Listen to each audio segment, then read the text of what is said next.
안녕하십니까? 1월 13일 월요일 와플 본문은 에스겔 28장 1절부터 19절까지입니다. 26장부터 시작됐던 두로에 대한 예언이 28장 19절까지 마무리되고요. 그리고 28장 20절부터 끝까지는 짧게 시돈에 대한 예언, 그리고 그 다음에 이집트에 대한 예언이 또 29장부터 32장까지 길게 나옵니다. 두로에 대한 예언 중에서 오늘 본문은 두로 왕에 대한 예언입니다. 두로가 아니라 두로의 왕. 당시에 두로 왕은 엣발 3세라는 사람이었는데요. 이 엣발 3세에 대한 예언이라고 할 수 있죠. 오늘 본문도 자세히 들여다보면 또 이 여호와께서 말씀하셨다라는 표현으로 두 부분으로 나눠집니다.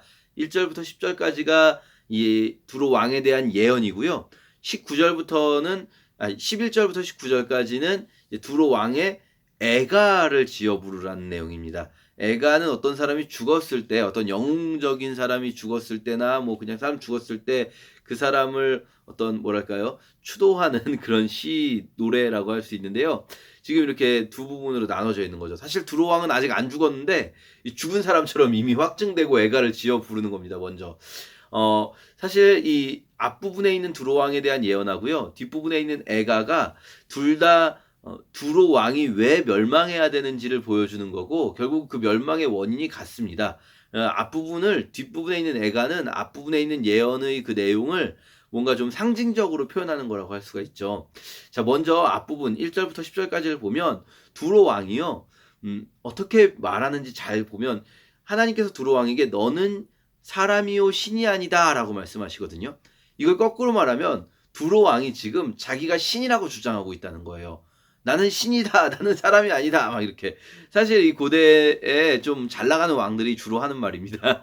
이사야서 보면 이집트, 애굽의 파라오도 그런 말을 하거든요. 나는 신이다. 그러니까 하나님이 너는 사람이요 신이 아니다. 이런 말씀하시고, 또 이 우리 사도행전에서도 보면은 이 헤롯의 아들인 헤롯이 이 막 이렇게 말을 할 때 이 페니키아 사람들이, 이 베니게인들이 와서 헤롯에게 오 이것은 신의 소리지 사람의 소리가 아니다 막 이렇게 말하거든요. 재밌는 것은 헤롯도 그 말 때문에 죽어요. 그 말 때문에 교만해져 가지고 내가 정말 신이다 나는 사람이 아니다 막 이렇게 얘기하다가 죽는데, 근데 재밌는 건 그 말을 한 사람들이 거기서도 이 신약의 사도행전에서도 바로 요 사람들이에요. 베니게인들. 신약에 나오는 베니게는 페니키아인을 말하는 겁니다. 그러니까 아마도 이 페니키아 지역 사람들이 뭐 좀 왕이 좀 잘하면은 이런 식으로 생각을 했던 것 같아요. 이 사람은 신이다. 사람이 아니다. 생각을 했던 것 같은데 그럴 리가 있습니까? 다 사람이죠. 자기가 아무리 잘나봐야 사람인데 그 어떤 자기에게 주신 재능이나 자기에게 주신 은사 또 자기가 가진 환경들 이런 것들을 자기를 높이는 데 사용하는 거죠. 특별히 두로 왕은 그럼 왜 이렇게 교만해졌는가? 왜 자기가 신이라는 생각까지 하게 됐는가? 잘 보면요. 두 가지가 있습니다. 두로 왕에게 있는 것 첫 번째는요. 재산입니다. 자신의 많은 재산, 자신이 부자라서 그래서 자기는 이렇게 대단하다라는 겁니다. 난 대단하다 생각을 하는 거죠. 이 두로 왕이 정말 당시에 엄청난 부자였습니다. 지중해 해상 무역을 장악하고 있었기 때문에 이 지중해 무역을 통해서 번 부가 어마어마한 거죠. 사실 이 두로는 말씀드렸지만 군사적인 강대국은 아니에요. 그러나 두로가 지중해 해상 무역을 장악하는 데 필요했던 것은 이 두로 왕의 두 번째 교만의 이유가 되는 바로 지혜죠, 지혜. 두로 왕은요, 자신의 지혜 때문에 자기가 이 교만한 사람이 돼버린 거예요. 자기 너무 똑똑하다. 자기는 장사를 너무 잘하는 사람이고, 여기서 말하는 지혜는 아마도 두로 왕의 무역에 있어서 이 지혜겠죠. 자기는 막 이 사업을 너무 잘하는 사람이라서 자기가 이렇게 어마어마한 재산을 모았다. 나는 정말 대단하다. 생각을 하면서 이렇게 신이다라고까지 생각하는 교만해진 사람입니다. 말씀드렸지만 이런 교만이 밑바탕이 되어서 어떤 생각을 하게 됩니까? 이웃이 망하든지 말든지 걔는 망해도 나는 괜찮다라는 생각을 하게 되고, 이런 교만이 밑바탕이 되어서 나는 내가 잘나 가지고 이렇게 부자가 됐으니까 저 가난한 사람들은 내가 굳이 도와줄 필요가 없어. 쟤네들은 자기가 노력을 안 해서 저렇게 된 거야. 이렇게 나처럼 노력을 하고 나처럼 탁월해야지. 나처럼 뛰어난 지혜를 가져야지. 이런 생각을 하는 이 교만이 결국은 우리를 하나님의 뜻으로부터 멀어지게 하는 굉장히 중요한 이 밑바탕이 되는 죄악 중에 하나죠. 죄악이 겉으로 드러나는 여러 가지 죄악의 현상들이 있지만 사실 그 밑바탕에 있는 본질적인 것들 몇 가지가 있는데 그중에 가장 중요한 것 하나가 교만이라고 할 수 있습니다. 자, 이 두로 왕의 이 교만 때문에 두로 왕은 결국은 망하게 될 거다. 너 바다 사이에 있는 섬, 이 사실 이 두로는 바다에 있는 섬의 요새로 만들어진 이런 도시국가를 할 수 있는데 이 바다 사이에 있는 너는 완전히 그냥 죽어버릴 것이다 라고 이제 예언을 하는 거고요. 그리고 11절부터 19절까지에 나오는 애가도 마찬가지인데 사실 주제는 마찬가지인데 저희가 그냥 얼핏 봤을 때는 11절부터 19절까지가 좀 두로 왕과 연결되지 않습니다. 왜냐하면 너라고 똑같이 너라고 표현하는데 너는 지금 에덴 동산에 있었던 그룹이다라고 하거든요.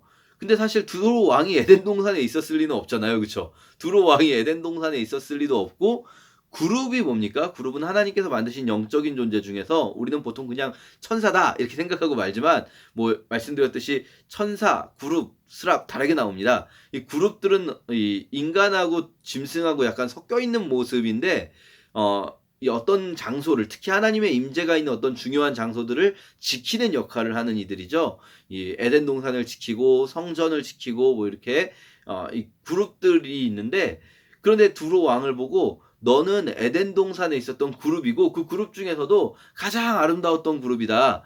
오늘 저희가 보고 있는 이 와플이 사용하는 현대인의 성경이라는 번역본에는 번역이 그렇게 안 됐는데 원래는 12절에 뭐라고 말씀하시냐면 너는 나의 인장 반지였다라는 겁니다. 인장 반지가 뭐냐면 이렇게 왕들이 도장 찍을 때 쓰는 반지거든요. 어떻게 보면 왕권의 가장 중요한 상징입니다. 그러니까 하나님이 너는 나의 인장 반지였다라고 할 때는 내가 너를 정말 가장 중요하고 내가 너를 가장 아름다운 존재로 만들었다.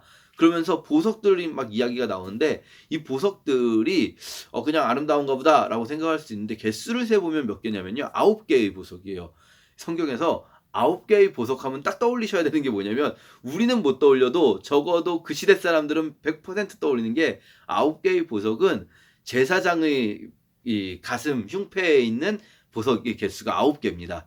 에스겔이 특히 이 직업이 제사장이잖아요. 1장에 보면 제사장 부시의 아들 에스겔인데 에스겔은 여기서 제사장의 에봇이라고 합니다. 이 에봇에 달린 흉패를 이야기하는 걸 거예요. 정말 아름다웠을 겁니다. 물론 이제 이 보석의 순서나 종류가 약간 다르지만 대동소이하다고 할 수 있어요.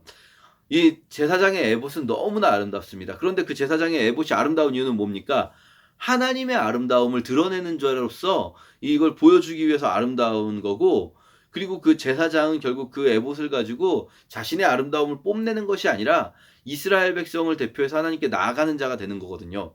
그런데 지금 그렇게 아름답게 만들어줬더니 그 아름다운 그룹이 자신의 아름다움 때문에 자신의 완벽함 때문에 하나님 같은 존재가 자기가 될 수 있다라고 생각을 한 거죠. 그래서 교만하여서 망했다는 거예요. 결국은 지금 이거는요, 사실 두로 왕을 직접적으로 예언하는 게 아니라 두로 왕을 어떤 존재, 그러니까 에덴 동산에서부터 있었던 그리고 하나님이 피조하셨으나 하나님이 아름답게 지어주셨으나 그 아름다움 때문에 교만하여져서 멸망하게 된 한 존재의 이 두로 왕을 비유하고 있는 거죠, 지금. 이 상징적으로 이 존재가 멸망한 이유와 두로 왕이 멸망한 이유가 같다는 거예요. 결국은 본질적으로. 그래서 두로 왕에 대한 애가의 이 에덴 동산에 있었던 존재를 이야기하는 겁니다. 결국 오늘 본문에서 우리가 주목해야 되는 부분은 뭐냐면요. 나에게 주신 어떤 아름다움, 나에게 주신 지혜, 나에게 주신 재산 이런 것들이 내가 그걸 내 거라고 생각하는 순간 하나님이 주셨다라고 생각하지 않고 내 거라고 생각하는 순간 그것은 우리에게 교만을 가져다 주게 되고 결국 그 교만은 우리를 망하게 하는 거죠. 이게 도미노처럼 이어지는 겁니다. 시작은 뭐냐면 내 거라고 생각하는 것부터 시작되는 거죠.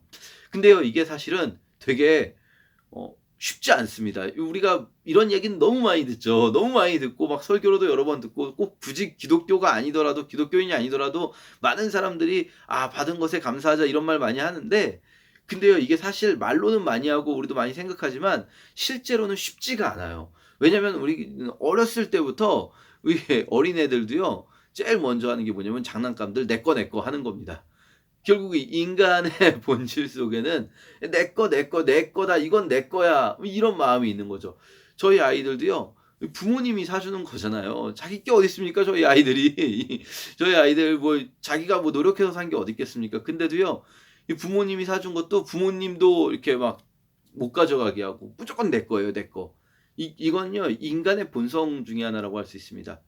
근데 요게 이거 다 내 거다. 하나님이 주신 지혜, 하나님이 주신 아름다움, 어떤 우리의 외모적인 아름다움이 됐건 우리의 상황적인 어떤 잘 나가는 것이 됐건 그런 것들이 '내가 이루었다. 이것은 내 거다.'라고 생각하는 그 마음이 우리 떨쳐내기 어렵지만 또 한편으로는 이걸 떨쳐내지 않으면 결국 아주 이 본질적인 부분부터 아주 근원적인 부분에서 요게 떨쳐내지지 않으면 우리가 결국은 교만해지는 거고요. 나는 교만하지 않은 척해도 소용이 없어요. 내가 아무리 백날 교만하지 않은 척해도 결국은 내가 지금 가지고 있는 것들을 '내가 이루었다.'라고 생각하면 우리는 물론 아무것도 없으면 정말 교만하기도 어렵겠지만 반대로 그때는 이 교만의 또 다른 얼굴인 어떤 그 뭐라고 할까요? 자기 비하가 되는 겁니다. 자기 비하와 교만은요 결국은 똑같은 데서 출발해요. 내 거라는 거예요. 내가 얻어내는 거라는 거죠, 내가 노력해서. 그러니까 자기 비하는 뭐냐면 '내가 못 얻었으니까 내가 부족해서 나는 정말 바보야. 나는 멍청이야. 그래서 내가 못 얻었어.'가 되는 거고 그리고 교만은 '내가 얻었으니까 내가 교만해지는 거예요.' 결국 본질적인 마음은 똑같은 거예요. 이 모든 것들이 '내가 하는 일이다.'라는 생각이 있는 거죠. 그리고 그렇게 교만해지면 내가 좀 상황이 좋아서 교만해지면 다른 사람을 볼 때에도 내가 굳이 다른 사람 도와줄 필요가 없어요. 그 사람은 그 사람대로 자기가 자기 거 챙겨야 되는 거죠. 자기가 노력을 안 해서 그렇게 되는 거죠. 우리가요 결국은 이 '내가 한다.'라는 이 생각, '내 거다.'라는 생각이 이 두로 왕을 망하게 하는 것처럼 우리도요 거기서부터 그게 변하지 않으면 거기서부터 어쩌면은 막 우리 겉의 모습은 막 신앙적인 모습으로 변하는 것 같고 착한 사람이 되는 것 같아도 결국은 거기서 한 발짝도 못 나가는 겁니다. 이게 변해야 돼요. 이 내면의 본질이 변해야 돼요. 그리고 내면의 본질이 변하는 것을 우리는 새 사람이 된다라고 말합니다.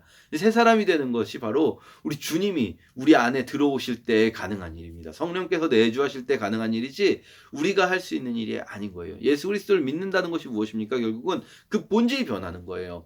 우리가 막 다른 어떤 우리 형식들, 우리가 하는 어떤 겉으로 드러나는 일들이 변하는 게 아니라 진짜 내면에서부터 새 사람이 되어야 되는 거죠. 내 게 어디 있습니까? 하나님이 주신 건데 제가 저희 아이들을 보면서도 정말 답답하죠. 자기 게 어디 있습니까? 다 부모님이 부모님이 다 사준 건데. 어쨌든 우리 그런 어떤 두로 왕의 그 어리석은 모습, 사실 어리석다곤 하지만 우리 모두가 하고 있는 그 모습을 좀 살펴보면서 오늘 본문 묵상했으면 좋겠습니다. 감사합니다.